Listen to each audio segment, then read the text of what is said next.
What if everything you thought you knew about Prince Harry's royal exit was only the surface of a much deeper, much more personal conflict? What if the real breaking point wasn't a feud between brothers, or pressure from the palace, or even Meghan's struggles inside the royal family, but a single whispered idea that changed Harry's entire sense of who he could become? And what if Prince William, after years of silence, years of watching, years of holding himself together for the monarchy, has finally reached the point where he can't stay quiet anymore? Imagine William, a man known for composure, for discipline, for restraint, suddenly deciding that the truth has to be told. Why now? Why this moment? And why is the palace shaking behind the scenes because of it? Before we continue, please hit the like button, subscribe to the channel, and turn on the notification bell for updates. That's where we begin. Because according to insiders, advisors, and people who've witnessed the unraveling of this royal drama up close, William's decision to break his silence isn't just news. It's a turning point in the modern history of the monarchy. And at the center of that turning point is one alleged sentence. One sentence that reportedly came from Meghan Markle's mouth, delivered directly to Harry at his most vulnerable moment. A sentence that William believes planted the seed for everything that followed. You'll never be king here. But in America, you could be. Think about that for a second. What does that even mean? What kind of emotional door does a line like that open? What does it suggest about identity, about ambition, about destiny? And more importantly, what does it suggest about the person hearing it? Harry has always been the spare, the second son, the man who grew up knowing the crown would never be his. Imagine spending your entire life in that shadow, and then suddenly someone you love tells you not only that you don't have to live in that shadow, but that somewhere else, somewhere across the ocean, you could be your own kind of king. Is that empowering? Manipulative? Liberating? Dangerous? You tell me. Because William, for the first time, is revealing exactly how he interpreted that moment. And let's just say, he didn't take it lightly. And neither did the Queen. But before we go there, let's pull back for a second. Because this isn't just a story about one line. This isn't just about Meghan. It's not even just about Harry. This story runs deeper, into family wounds that never fully healed, into responsibilities that crush even the strongest personalities, into a monarchy struggling to survive in a world that's changing faster than its traditions can keep up. And somewhere in that chaos sits William, the heir to the throne, watching his brother drift further and further into a life that looks nothing like the one they were both raised to protect. So let me ask you something directly. Do you think Harry left the royal family out of pure conviction? Or do you think he was influenced, pushed, encouraged into believing he could rewrite his destiny on his own terms? And if it's the second one, who exactly planted that belief? And why? Because here's the twist. Insiders say William has known about that sentence, that alleged, "You could be king in America" line, since long before the public even heard whispers of it. And according to him, that was the moment everything changed. That was the moment he realized he wasn't just losing a brother. He was losing Harry to an entirely different vision of life. A vision that William believes was built on fantasy, not reality. But what made William speak now? For years, he swallowed the frustration. He endured the interviews, the accusations, the documentaries, the tell-all books, the podcast revelations. He held his public composure as Harry and Meghan built a brand on stepping away from the institution William was groomed to defend. He smiled through gritted teeth as headlines painted him as the cold, distant future king, while Harry was framed as the emotional victim of royal rigidity. And through all of it, he stayed silent. Until now. So what changed? Was it something Harry said? Something Meghan planned? Something the press uncovered? Or something that happened inside the palace? Something the public doesn't know yet, that finally pushed William to the point where breaking protocol was worth the risk? To answer that, let's rewind to the months leading up to Harry's exit. Because this isn't just a timeline of events, it's a psychological journey. Imagine being William, watching your brother pull away, noticing subtle changes in his behavior, seeing him withdraw from the family, feeling him detach from the traditions you both grew up in. Imagine trying to reach him, trying to reason with him, trying to protect him from decisions you know could change everything, only to be met with resistance, anger, or worse, silence. William didn't just see Harry drifting away. He saw Harry being pulled. And according to him, The pulling wasn't by accident. But let's examine that alleged statement again. You'll never be king here. But in America, you could be. It's such a simple sentence, right? But sentences like that can be powerful, especially when said at the right moment. They can shift the mind, reshape ambitions, unlock desires people didn't even realize they had. Harry wasn't just a prince. He was a man struggling with identity, trying to define his place in a world where he was born second, expected to support, never expected to lead. Could a line like that tap into insecurity? Into a sense of being undervalued? Into an old wound? William believes it did. And that's why, in his mind, this wasn't simply a royal exit. It was a transformation, one he didn't see coming, and one he couldn't stop. But here's where things get even more complicated. While the world thought Meghan and Harry left for peace, protection, and privacy, William now claims there was another layer. An ambition not spoken publicly, a vision of a new kind of monarchy far from Buckingham Palace. A monarchy without crowns, without thrones, without rules, but with influence, media power, political alliances, and the potential to build an empire in the United States. A monarchy built on brand, not birthright. Does that sound far-fetched to you? Or does it sound exactly like the kind of opportunity Meghan and Harry have spent the last 4 years building toward? Think about it. Now, before we dive deeper into the alleged motivations, let's set the stage for where the brothers truly stood right before the split. Because William says that, contrary to public belief, he didn't want Harry to stay trapped. He wanted Harry to thrive. What he didn't want was Harry believing a fantasy, especially one that put him at emotional and political risk. He didn't want Harry chasing a dream that might have been designed to pull him away from his identity, his duty, and even his family. But that's exactly what William believes happened, and it's why his silence has ended. But it's not just the sentence itself that shook him, it's who relayed it to him. Because according to sources close to the palace, William didn't hear this from Meghan, or from Harry, or from a staff member. He heard it from someone he deeply trusted, someone who had seen Harry in private moments, someone who knew exactly what Harry had been told and how Harry had reacted. And when William heard it, something inside him shifted. Now imagine being in his position. Imagine hearing that your brother, the boy you grew up with, the man you protected, the partner you expected to rule alongside one day, was being encouraged to believe he could become something entirely different in another country. How would you react? Would you be angry? Confused? Terrified for him? Would you feel betrayed? Or would you feel something deeper, like grief? Because that's what William reportedly felt. Not anger, not rage, not resentment, but loss. He realized he was losing Harry long before Harry realized he was going. And that's the part of William's silence the public never saw. That's the emotional weight he carried for years, even while tabloids turned their pain into entertainment. And that's why hearing that sentence, that one provocative idea, became the moment William looked back on as the true beginning of the end. But here's the twist you didn't expect. William says this wasn't the first time Harry had been told he could build a kingdom of his own, just the first time he believed it. And that belief changed everything. So as William breaks his silence now, he's not just correcting the narrative. He's not just clarifying events. He's revealing the emotional fracture that shaped the royal exit in ways the public never understood. He's exposing the psychological undercurrent behind Harry's decision and the role Meghan's alleged words played in accelerating it. Now, before we transition into Chapter 1, here's the question you need to hold in your mind. If this one sentence truly changed the course of Harry's life, what else was said behind closed doors that the world still doesn't know? Because according to William, that was only the beginning. And what came next changed everything. What happens in the exact second a future king realizes he's no longer dealing with a family disagreement, but a full-scale unraveling of everything he thought was stable? What does that moment feel like behind palace walls, where emotions aren't supposed to leak and private pain must be buried under perfect posture? And more importantly, what did Prince William see, hear, or understand in the final days before Harry's exit that made him snap in a way he'd never allowed himself to before?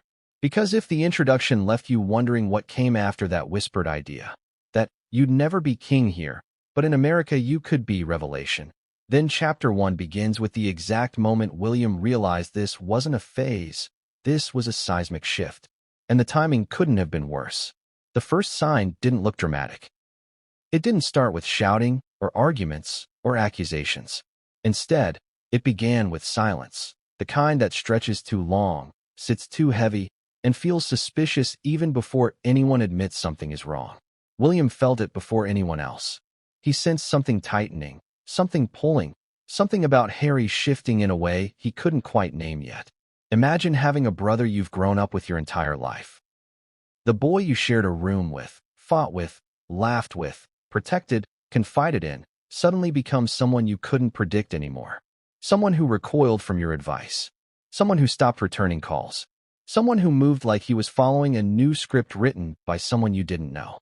That's the moment William later described as the instant he realized the story was changing faster than anyone could control. But here's the uncomfortable twist. William didn't snap because Harry wanted to leave. He snapped because Harry wasn't telling the truth about why he wanted to leave. Not the whole truth, at least. William watched as Harry publicly framed Megxit as a decision about safety, privacy, mental health, breaking free from the constraints of tradition. And yes, those issues were real, complicated, and deeply personal. But William insists there was something else underneath those reasons, something far more emotional, far more psychological, and far more influenced by Meghan than anyone wanted to acknowledge at the time. Not because Meghan was malicious, but because she saw something in Harry, an insecurity, a longing, a quiet resentment, that she knew she could tap into. And when William pieced that together, it wasn't anger he felt first. It was fear. Picture William sitting in a private Kensington Palace room, listening to advisors outline the latest tension between the brothers, trying to keep his composure while the people around him whisper about Harry's unpredictability. The weight of duty sits on his shoulders, the next king, the stabilizer, the rational one, the one expected to stay calm. But inside, something is starting to tremble. Because instead of hearing about disagreements over press coverage or security arrangements, the usual points of conflict, William begins hearing phrases like, Harry has new ideas, Harry says he's been told he can reinvent himself, and Harry believes he can build a new legacy outside the monarchy. These weren't the words of a man seeking peace. These were the words of a man seeking power. A man who felt he deserved a different kind of spotlight than the one he was given. And then came the detail that William couldn't ignore. Someone close to Harry, someone William trusted as a quiet observer, told him about the alleged moment when Meghan told Harry he'd never be king in the UK, but in America, he could be something close to it. It doesn't matter whether Meghan meant it literally, metaphorically, or playfully. What mattered was that Harry didn't hear it as a joke. Harry heard it as possibility. And possibility is a dangerous thing for a man who spent his life feeling like second place. That's when William snapped. Not outwardly, not publicly, but internally in a way he couldn't deny anymore. He felt the shift from brotherly tension to existential threat. Not threat to the monarchy in the dramatic political sense, but threat to Harry's sense of self and to their relationship. William knew that once Harry started believing he could rewrite the rules of royalty on a new continent, there was no going back. The split wasn't just inevitable, it was already unfolding. But here's where the contradictions get painful. William wasn't angry at Harry for wanting independence. He was angry because Harry no longer trusted him enough to say it plainly. For the first time in their lives, William couldn't read his brother. Harry was moving like a man preparing for an escape, emotionally, mentally, strategically. Yet when William confronted him with warmth, Harry interpreted it as control. When William tried to offer caution, Harry saw judgment. When William tried to protect him, Harry heard condescension. Every attempt to help only pushed Harry further away. Have you ever watched someone spiral and realized your attempts to help only deepen their resistance? Have you ever tried to pull a loved one from danger, only to become the villain in their eyes? That's where William found himself. Watching Harry drift into a version of life built on Hollywood validation, American media attention, and the fantasy of total reinvention. But the more William tried to warn Harry, the stronger Harry believed he was being held back. This emotional contradiction tore William apart, because he wasn't just losing a brother. He was losing his partner, his equal, the one person who understood the weight of their upbringing better than anyone else alive. And now that person was slipping away into a world William couldn't understand, couldn't reach, and increasingly couldn't influence. But the true moment William snapped wasn't during a fight. It wasn't even during a conversation with Harry. It happened during a private meeting with palace advisors where someone presented William with a timeline, a literal printed timeline, showing the sequence of events that led from Harry's disenchantment to the formal request for independence. The timeline included key conversations, press leaks, private statements, and behavioral changes. And somewhere in that timeline, circled in red, was a moment William didn't even know existed. A quiet meeting between Harry and Meghan where Harry reportedly confessed that he could never live up to William's destiny, and that Meghan allegedly reassured him with a line that shaped the months that followed. "You could build something bigger than royalty, but not here." That was the sentence that made William put down the paper, close his eyes, and realize everything he feared was happening in real time. He wasn't just watching Harry leave the royal family. He was watching Harry leave him. Not physically, emotionally. Harry wasn't just walking away from titles, tradition, or expectation. He was walking toward a new identity, one that placed him at the center of his own empire. And William knew that once Harry embraced that idea, the monarchy and their brotherhood no longer stood a chance. Now imagine the emotional chaos that followed. William pacing the room, advisors exchanging nervous glances, Kate watching quietly, deeply concerned. William's voice breaking as he asked the question everyone else had been too afraid to say aloud. "When did he stop trusting me?" No one answered, because everyone already knew. It happened long before Megxit, long before the interviews, long before the documentary deals. It happened the moment Harry believed his destiny could be rewritten by leaving the institution that shaped them both. That's why William snapped. That's why the silence he maintained for years eventually fractured. He realized he was fighting a battle he could never win, because it wasn't about logistics or press strategy or royal obligations. It was about belief. Harry believed he could be something outside the royal world, something larger than his role, something separate from William's shadow. And William, for all his composure, realized he had no weapons to fight belief, especially when that belief was emotionally intoxicating. But here's the twist William didn't expect. The more he tried to pull Harry back, the more Harry pushed forward into the idea that America, with its admiration for celebrity power, political influence, and reinvention, could offer him the life he always wanted but never admitted. A life where he wasn't second. A life where he wasn't compared to William. A life where he could finally be the protagonist of his own story. And so William snapped, not in rage, but in surrender. He realized the brother he loved was already gone, mentally writing a new chapter of his life across the Atlantic. And that realization hardened something inside him. Not bitterness, not cruelty, just detachment.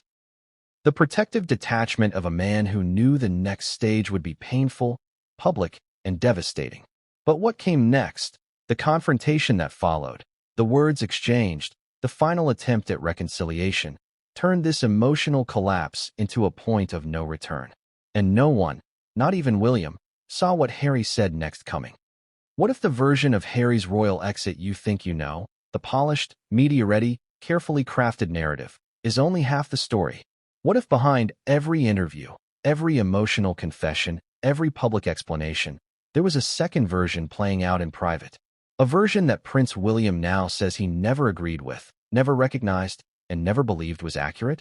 Because Chapter 2 begins with a question that cuts deep. When two brothers tell two different versions of the same story, who's telling the truth? Or is neither of them telling the truth at all? This chapter picks up at the exact moment William realized something devastating, that the story Harry chose to share with the world wasn't the one William lived through. And that's the core of the conflict. Not just the decision to leave, but the difference in how each brother experienced and remembered that decision. William insists his version wasn't fueled by jealousy, hostility, or resistance to change. In his view, it was fueled by duty, concern, and an unspoken fear that Harry was being guided by forces he didn't fully understand. Yet Harry's telling suggests the opposite, that William represented everything restrictive, cold, and unbending about the royal institution. So how did two men raised side by side grow into adults whose accounts are so painfully incompatible? The truth lies in the two narratives, one public, one private, that began forming long before Meghan ever stepped into the picture. Let's dive into the private version first. William's internal truth, the story he never told publicly but lived with every day as Harry's exit unfolded. According to people close to him, William believed Harry's frustrations were real but misdirected. Harry often felt overshadowed, unheard, and misunderstood, not by the public but by the institution itself. William understood that pain more than anyone else. He grew up watching Harry struggle under expectations that didn't match his personality. William knew Harry wasn't built for royal rigidity. He knew Harry had a sensitive heart, a rebellious streak, a need for emotional authenticity that didn't fit the palace mold. And William didn't judge him for that. In fact, he admired it. But admiration isn't the same as agreement. William believed Harry needed guidance, not escape. Yet that's the part where the contradiction began. Because when Harry looked at William, he didn't see guidance. He saw authority. He saw the future king. He saw someone who, even unintentionally, represented everything he was trying to break free from. So while William thought he was offering clarity, Harry heard condescension. While William tried to tether Harry to logic, Harry interpreted that as emotional suffocation. And while William attempted to keep Harry grounded, Harry saw that as being held back. Have you ever had a moment where someone tried to help you, and instead of feeling supported, you felt criticized? Or worse, controlled? That was the wedge between them. A wedge neither of them acknowledged until it was too late. Now let's shift to Harry's public version, the one the world saw. Harry's interviews painted a picture of a man who felt trapped, judged, ignored, and ultimately pushed out of the royal family. He spoke about emotional pain, mental health struggles, and institutional coldness. He hinted that family members, William included, were too tied to their roles to see him as a human being in crisis. The Oprah interview suggested Harry felt blindsided, unsupported, and even betrayed. In his version, the palace didn't protect him. William didn't protect him. And when Meghan entered the scene, the cracks widened. But here's where the contradiction becomes explosive. William claims he fought harder than anyone else to keep Harry from making what he feared was a catastrophic mistake. He didn't see the exit as freedom. He saw it as Harry cutting himself off from the one structure that could protect him long-term. William believed Harry was walking into a world of media sharks, political opportunists, and fame-driven agendas without realizing how dangerous that world could be for someone with his vulnerabilities. In William's mind, the royal family was flawed but safe. Harry saw it as suffocating.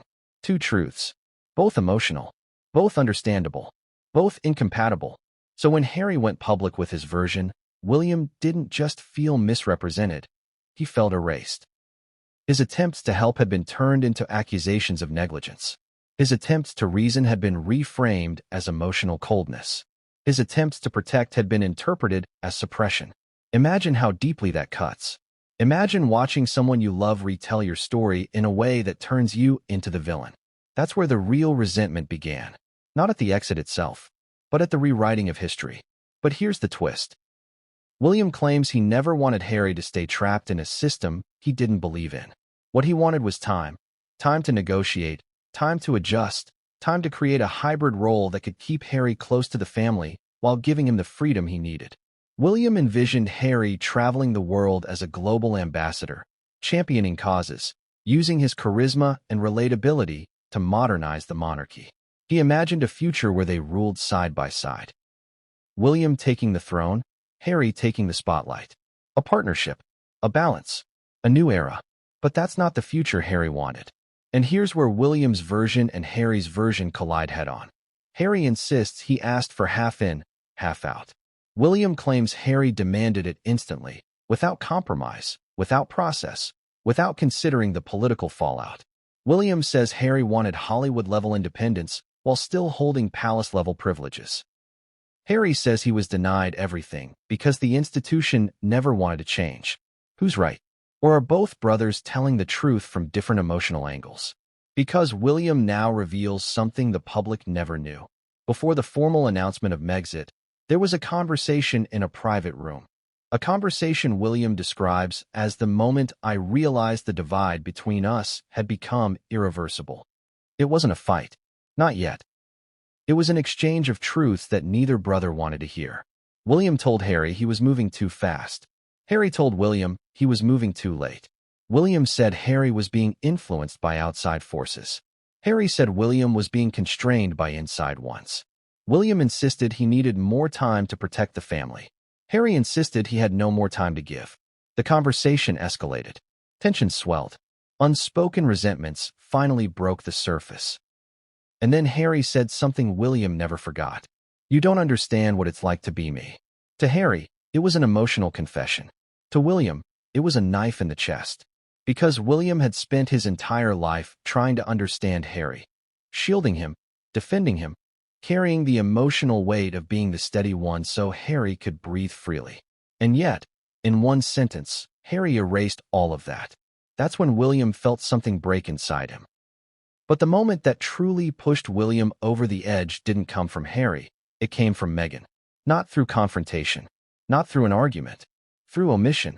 William now claims that before the decision was announced, Meghan had already discussed long-term plans with her team in the U.S., branding strategies, media alliances, potential political roles, nonprofit structures, even residency strategies. Plans that, to William, proved the royal exit wasn't emotional chaos. It was strategic architecture. He felt blindsided, not because Meghan had ambitions, but because Harry pretended those ambitions didn't exist until the last minute. William believed Harry wasn't being honest with himself, with the family, with the institution. That's when William finally understood that the version Harry shared publicly wasn't the version William lived privately, and the realization left him furious. But before you decide which brother is right, here's the contradiction that complicates everything. At the same time Meghan and Harry were preparing for life in America, William was preparing something entirely different. A proposal he believed would solve everything. A proposal that, according to insiders, could have created a brand new role for the Sussexes inside the monarchy, a future that kept the brothers united. But that proposal was never seen, never reviewed, never even acknowledged. Why? Because by the time William drafted it, Harry had already made a decision William didn't see coming. A decision that would ignite the final confrontation between them. And what Harry said in that confrontation would change William forever. What if the entire conflict between William and Harry didn't actually begin with the royal exit, but with a single idea whispered at the perfect moment, landing in Harry's mind like a spark that eventually erupted into a wildfire? What if one sentence, subtle, emotional, strategically placed, was enough to tilt Harry's worldview, disrupt his loyalties, and shift the entire trajectory of the monarchy? And what if William, only after years of silence, revealed that this one sentence came from Meghan Markle herself? Because Chapter 3 begins with the claim that shook the palace, the claim William believes was the true turning point in the brothers' relationship, the moment the royal equilibrium cracked. "You'll never be king here. But in America, you could be something bigger." Let that sink in for a moment. Whether Meghan meant it literally, metaphorically, or even jokingly didn't matter. What mattered was how Harry heard it. And according to William, Harry didn't laugh. He didn't shrug it off. He didn't dismiss it as flattery. He absorbed it. Deeply, quietly, completely. And to understand why, you have to understand who Harry was before Meghan entered his world. Harry wasn't just the spare. He was the boy who grew up hearing the word second attached to everything he did. Second in line. Second priority. Second role. Second importance. For William, destiny was a crown. For Harry, destiny was support. William was raised with a purpose. Harry was raised with a shadow. William's future was written. Harry's future was vague. So imagine Harry at a moment of emotional vulnerability, overwhelmed by press intrusion, suffocated by protocol, resentful of constant comparisons. Hearing the idea that in an entirely different country, he could be more than a supporting figure. He could be a leader in his own right, a builder of legacy, a man not overshadowed by duty, but defined by freedom. Do you see the psychological shift that could trigger? Now imagine William hearing about that moment months later, not from Harry, not from Meghan, but from someone close to them who saw the emotional impact firsthand. Someone who noticed how Harry's demeanor changed after that conversation. Someone who told William that Harry didn't just hear Meghan's words. He believed she saw something in him the royal family had never acknowledged. That was the moment William realized this wasn't simply a romance. It was a transformation. Because here's the truth William never said publicly. He knew Meghan was influential. He knew she was confident, articulate, ambitious, charismatic, and emotionally intelligent. What happens when two brothers raised under the same roof, shaped by the same tragedies, and forged through the same pressures finally collide in a moment so raw, so emotionally charged, that all the years of unspoken resentment, unhealed wounds, and misunderstood intentions erupt at once? What does that confrontation look like when it isn't happening in front of cameras or palace aides, but behind a closed door where titles don't matter, crowns don't matter, and protocol ceases to exist? Because Chapter 4 begins exactly there, with the final confrontation before Megxit, the moment William and Harry spoke to each other not as royals, not as heirs, not as representatives of the crown, but as two damaged brothers on the edge of an irreversible decision. And it all began with the sentence William never expected to hear. "You're just upset because I finally have something for myself." That's what Harry told him, quietly, calmly, without anger, but with a firm, almost defiant certainty that William had never heard in his brother's voice before. It wasn't a shout. It wasn't emotional. It wasn't chaotic. It was worse. It was composed. And that composure terrified William far more than any outburst ever could, because it meant Harry wasn't shaky or uncertain or confused. He was convinced. William later described that moment as the instant he realized he'd lost the ability to reach Harry. Not because Harry was being unreasonable, but because Harry had already stepped into a new identity, one that no longer relied on William's approval. Harry wasn't asking. He wasn't explaining. He was declaring. And declarations come from people who have already made up their minds. But before that bombshell sentence, the confrontation began in a way neither of them expected. William walked into the room prepared for a conversation. Harry walked into the room prepared for a break. William came with proposals, options, compromises. Harry came with certainty, resolve, and a silent understanding that this was a goodbye disguised as a discussion. And the emotional mismatch set the tone instantly. William tried to start calmly. He tried to lead with empathy. He tried to remind Harry of their shared childhood, their bond, their inside jokes, their late-night talks, their promise to always stick together no matter what the world threw at them. But Harry wasn't in the mindset for nostalgia. He had spent months, maybe years, pushing down memories that tied him to a system he felt was suffocating him. And memories don't hit the same way when someone is preparing to leave. William was speaking from the past. Harry was speaking from the future. And neither brother realized how wide that gap had grown. The conversation shifted quickly, from gentle concerns to sharper questions. William asked whether Harry understood the consequences of leaving. The political chaos, the media fallout, the global reaction, the strain on the monarchy, the strain on their father, the strain on the Queen. Harry answered each concern with a dismissiveness that broke William's heart. Harry wasn't ignoring consequences. He'd already accepted them. Then William asked the question he had been avoiding for months. "Why are you really doing this?" Harry paused, looked down, took a breath, and then said something William would replay in his mind for years. "Because I can't live my life waiting for your life to happen." That line cut William deeper than he expected. It wasn't said with hatred. It wasn't said with jealousy. It was said with exhaustion. Harry didn't blame William for being the heir. He blamed the system that made his existence dependent on someone else's destiny. And William, for the first time, heard Harry speak a truth he never dared say before. But then the conversation turned, sharply, abruptly, emotionally, when William brought up Meghan. Not as an accusation, not as an attack, as a concern. He told Harry what he'd heard. About the sentence. About the idea that Harry could be king in America, spiritually, symbolically, or metaphorically. About how that idea seemed to ignite a shift in Harry's behavior. William expected Harry to deny it, or laugh it off, or correct the rumor. But instead, Harry remained silent. Silence is an answer, and silence can be devastating. William asked again. Harry looked away. William pressed. Harry finally answered, not defensively, not angrily, but protectively. "Meg believes in me in ways the family never did." That was the sentence that made William's breath catch, the sentence that made the room feel smaller. The sentence that confirmed Meghan hadn't manipulated Harry. She'd filled a void he'd carried since childhood. A void William never knew how to fill. A void the royal system never attempted to fill. A void Diana understood, but never got the chance to heal. William wasn't angry that Meghan supported Harry. He was angry that the family's failures made her support so powerful. And then came Kate. Not physically, emotionally. Because during this confrontation, William referenced something Kate had observed months earlier during a quiet moment at Kensington Palace. William told Harry, "Kate said she's never seen you look so certain of anything." He meant it as an expression of concern, maybe even admiration. But Harry didn't hear it that way. He heard judgment, criticism, comparison, and that misinterpretation ignited the first spark of anger in the room. Suddenly, Harry's voice sharpened.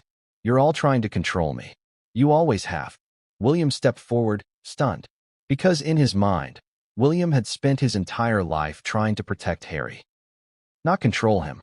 William saw himself as the shield. Harry saw him as the barrier.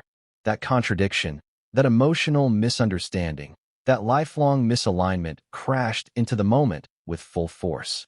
William tried to calm him. Harry didn't want to be calmed. William tried to reason. Harry didn't want reason. William tried to slow things down. Harry wanted out so badly, he couldn't see any path other than escape. Then the voices rose. Not shouting, not screaming. Raised. Emotional. Raw. Honest. Both brothers letting out words they never intended to say. Words laced with old wounds. Words shaped by childhood trauma. Words shaped by years of unspoken jealousy, guilt, expectation, pressure. Words shaped by two completely different experiences inside the same royal cage. William told Harry he was moving too fast. Harry told William he was moving too slowly. William said Harry was abandoning the family. Harry said the family abandoned him long before Meghan. William said the monarchy couldn't survive sudden disruption. Harry said he couldn't survive without it. William said he needed more time. Harry said he had no time left. And there it was, the emotional stalemate that broke the confrontation wide open. But then the conversation stopped abruptly when Harry said the line that changed everything. "You chose duty. I'm choosing life." William froze. Because that line wasn't about the monarchy. It was about them. Their entire relationship reduced to one painful truth. Harry didn't want William's life. Harry didn't want the future William was forced into. Harry didn't want the crown that shaped William's every decision. Harry wanted freedom. Freedom William would never have. Do you see the emotional knife in that moment? Harry wasn't insulting William.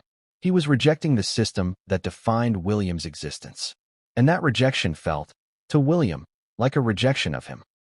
But the most painful moment, the moment neither brother has ever spoken about publicly, came at the very end of the confrontation. When William, voice cracking, asked Harry one last question. "What about us?" Harry didn't answer immediately. He hesitated, looked torn, looked hurt, looked conflicted. Then he said something that shattered William. "We'll always be brothers. But we can't be brothers in this system." William staggered back emotionally. Because he realized, in that moment, that Harry wasn't just leaving the monarchy. He was leaving him. The confrontation ended not with shouting, not with a hug, not with resolution. It ended with silence. The heavy kind. The kind you feel in your chest. The kind that tells you something irreparable has just happened. William walked out of the room first. Harry stayed sitting. Neither looked back. That was the final confrontation before the announcement. But what neither of them knew was that within 24 hours, one shocking detail from that conversation, something neither brother intended to reveal, would leak outside the palace walls. And that leak changed the royal narrative forever. What if the person who saw the truth before anyone else wasn't William, or Harry, or even Meghan, but Kate? What if Kate Middleton, calm, composed, rarely emotional in public, always measured, always supportive, noticed a fracture forming long before the brothers themselves realized it was widening? And what if her quiet attempts to hold the family together didn't just fail, but backfired in a way that left her painfully entangled in a conflict she never wanted to be part of? Because Chapter 5 begins with a simple but devastating realization. Kate wasn't just a witness to the fallout. She was one of the pressure points that deepened it. And it all began months before the final confrontation, when Kate saw something in Harry's eyes that William hadn't yet noticed. She saw distance. Not coldness. Not anger. Not resentment. Distance. The emotional kind. The kind that appears when someone is already halfway gone but hasn't said it out loud yet. Kate had always sensed Harry's mood shifts more accurately than most people. She understood his emotional storms, his sensitivity, his desire to be understood. She often played mediator between the brothers, sometimes without them even realizing it. She was the one who softened William's edges when he felt overwhelmed. She was the one who grounded Harry when he spiraled. And for years, it worked. For years, the trio was unbreakable. But something changed after Meghan's arrival, not because Meghan divided them, but because Harry began pulling away from the world Kate and William represented. The first sign wasn't dramatic. It was subtle. It came during a private family event months before the royal exit. Kate approached Harry with the same warmth she always had, a gentle question about how he was adjusting to the increased media pressure, a soft attempt to connect. Harry answered politely, but his eyes didn't match his tone. His mind was somewhere else, somewhere she couldn't reach. Kate walked away with a feeling she didn't like, a feeling that something was shifting beneath the surface. That night, she told William quietly, "He isn't looking at you the way he used to." William didn't understand at first. He brushed it off. Stress, fatigue, the press, the relationship scrutiny, the usual waves of royal chaos. But Kate shook her head. "No," she said. "This is different. He's already halfway out." William didn't want to believe her. Couldn't believe her. Because Harry was the one constant in his life. The one person who understood the responsibility, the trauma, the isolation, the pressure. How could Harry be leaving him, spiritually, emotionally, mentally, before ever saying a word? Kate saw what William couldn't. And because she saw it, she tried to intervene. Her first attempt was gentle. She pulled Harry aside one evening after a family dinner. Not confrontational, not accusatory, just two siblings-in-law talking honestly. She asked him, "Are you okay?" Harry froze. Not because the question upset him, but because it touched a part of him he had been trying to bury. He said he was fine, but Kate wasn't convinced. She pressed, softly, carefully, the way only someone who genuinely cares can. "That's not what your eyes are saying," she told him. Harry looked away. And that moment, that flicker of discomfort, told Kate everything she needed to know. Harry was hiding something. A decision. A fear. A plan. A shift in identity. Something he wasn't ready to share with anyone, especially William. Kate didn't push further that night, but she walked away with a sinking feeling that would grow stronger in the weeks ahead. Then came the second moment, the one William referenced during the final confrontation in Chapter 4. It happened during a private tea at Kensington Palace. Kate and Harry were sitting across from each other, talking about Meghan's pregnancy, upcoming travel plans, and the unavoidable press storm. And then Harry said something in passing that changed Kate's expression instantly. He said, almost casually, "I don't think the life we grew up with is the life I want anymore." Kate didn't respond immediately. She didn't have to. Her silence said everything. She looked at Harry the way someone looks at a loved one who has already emotionally left a room long before physically leaving it. In that moment, she saw a truth William wasn't ready to see. Harry wasn't planning a temporary break. He was preparing for an exit. A real exit. A deep one. So Kate warned William. She didn't accuse anyone. She didn't blame Meghan. She didn't feel conflict. She simply said the one sentence that would later haunt William. Harry is choosing a life you can't follow him into. William didn't understand it then. He thought Kate meant that Harry needed space, or independence, or a new phase in life. He didn't realize she meant something much bigger. That Harry had begun imagining a life that didn't include royal duty, royal protocol, or even proximity to William. So Kate did what she always did when William was struggling. She tried to help him understand Harry's emotional landscape. She reminded him that Harry had always been different, freer, wilder, more vulnerable, more reactive. She told him that Harry wasn't trying to abandon the family. He was trying to escape the parts of his identity that had been suffocating him for years. And William tried to listen. But listening didn't fix the fear, or the guilt, or the growing sense that he was losing his brother. Then came the night everything changed, the night Kate involuntarily became part of the fracture. It happened during a family meeting at Kensington Palace, one meant to smooth tensions, clarify misunderstandings, and give Harry space to voice concerns. Meghan wasn't present.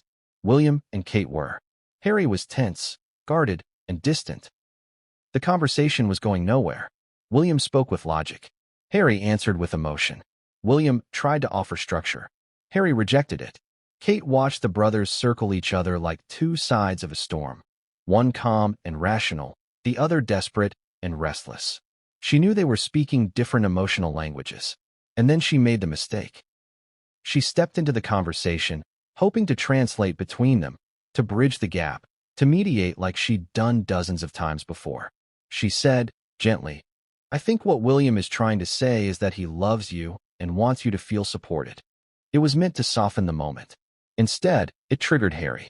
Because Harry heard something entirely different. He heard, we know what's best for you. He heard, we're managing your emotions. He heard, we're smoothing things over like you're the problem. Harry's eyes hardened. His shoulders tensed. And he responded with a sentence Kate never expected. You don't understand what it's like to be me. It wasn't an attack. It was a confession. But confessions made during conflict don't land gently. They land like punches. Kate's face fell. William's expression changed instantly. Protective, defensive, shocked. Because Kate had walked into the room with love. And walked out carrying another wound. The meeting collapsed moments later. Harry left abruptly. William sat in stunned silence. Kate quietly told him, he's already gone. William didn't accept it then. But he should have. Because what Kate saw next sealed her understanding of the emotional divide. The way Harry looked at Meghan when they reunited after the meeting. It wasn't dependence. It wasn't submission. It wasn't escape. It was alignment. Meghan wasn't pulling Harry away from the family. She was holding the version of Harry the family had long ignored. And that terrified Kate. Not because Meghan was wrong for him, but because the family had left a space in Harry's life that Meghan filled completely. Kate realized something that William didn't want to admit. Meghan didn't take Harry away. The monarchy pushed him away, and Meghan simply caught him. This realization weighed heavily on Kate. She wanted unity, peace, closeness. She hated conflict. And yet, somehow, her presence became part of the emotional calculus that fueled the exit. Not intentionally, not maliciously, but inevitably. Because when Harry looked at Kate and William, he didn't just see family. He saw the institution, the expectation, the tradition, the future he was expected to support. And he didn't want that future anymore. But here's where the story twists again, something William never revealed publicly until now. There was a moment after the confrontation when Kate said something to William that changed how he saw everything. She looked at him with sad, steady eyes and said, he's not leaving because of us. He's leaving because he never fit here, and Meghan gave him somewhere he does. That sentence didn't hurt William because it blamed him. It hurt him because it was true. And it was the truth he didn't know how to fight. But the tragedy of Kate's involvement doesn't end there. Because within days of the royal exit being announced, the media began spinning stories about Kate and Meghan, fueling comparisons, adding tension, igniting narratives neither woman wanted. Kate became a symbol of tradition. Meghan became a symbol of change. And Harry, caught between these two worlds, made a decision that placed Kate at the emotional epicenter of the fallout. But the deepest wound, the moment Kate still struggles with, came shortly after the exit, when she received a message from someone close to Harry's inner circle. The message contained a sentence she never repeated publicly, a sentence that explained everything, and yet broke her heart, a sentence that showed just how far the emotional divide had grown. And William says that sentence, Kate's sentence, changed the way he viewed the entire situation. What did the message say? You're about to find out.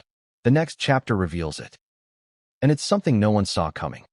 What if the only person who truly understood the emotional stakes of Harry's exit, the consequences, the symbolism, the long-term fracture, wasn't William, but the Queen herself?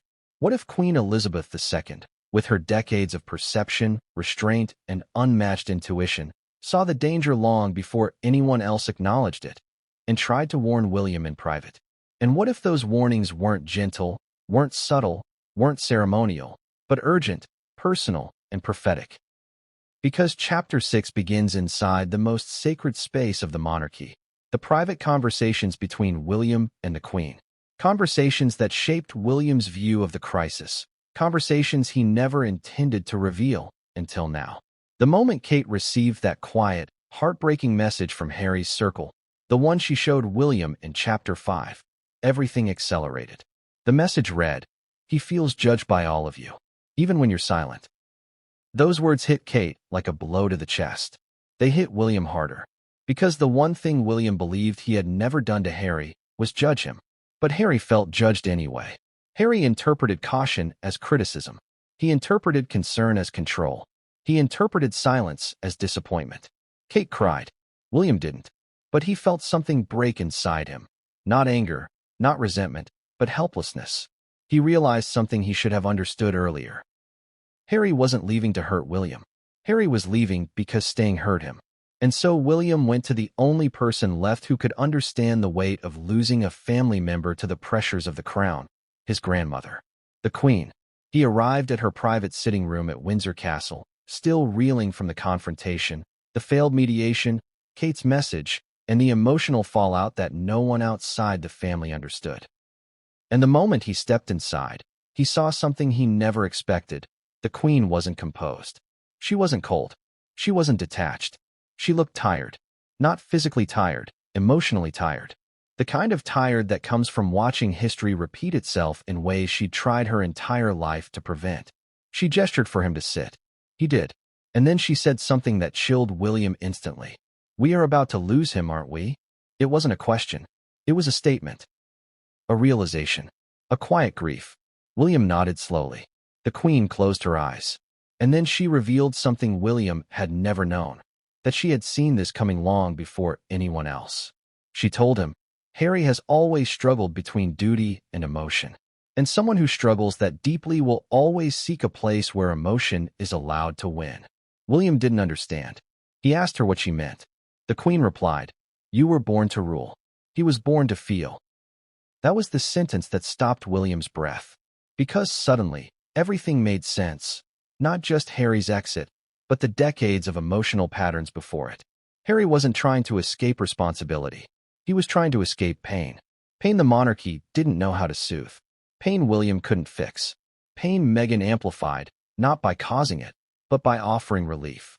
William told his grandmother about the confrontation, about what Harry had said, about what Kate had noticed, about what he'd been told Meghan said, about the sentence that had changed everything for Harry.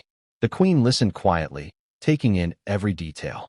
And then, in a voice soft but steady, she said something William would never forget. Harry has been searching for a place to belong since he was a boy, and he believes he has found it in her. William sank into the chair, because hearing it out loud, hearing it from the one person who saw the emotional core of the family more clearly than anyone else, made the situation feel tragically inevitable. But the conversation didn't end there. The Queen leaned forward, lowered her voice, and said, "But this is not just about Harry. This is about the institution. And the institution will not survive if we tear each other apart." Then she gave William the warning he believes was prophetic. She told him, "There will be a narrative after this.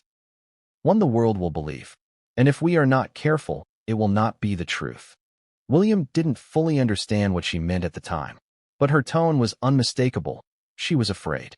Not for the monarchy alone, but for the brothers, for the family, for the emotional fallout that would ripple through generations if this became a war of public storytelling. William told her he would stay silent, stay respectful, avoid confrontation, avoid drama. The Queen shook her head gently. "Silence is not always protection, William. Sometimes silence leaves room for misunderstanding." That sentence stayed with him for years. But then she said something that unsettled him in a way nothing else had. Harry believes he is building a new identity. But identities built on escape are fragile. And fragile things break quickly. William asked her directly, "Do you think he will come back?" The Queen paused, her eyes distant. "No," she said, "not in the way he left. And not for a long time." William felt his stomach drop. But then she added something that sparked a tiny ember of hope. "But he will miss you. The world he is going to will not protect him like you did." That line cut deep. Because William wasn't thinking about protection, he was thinking about betrayal. But the Queen was right.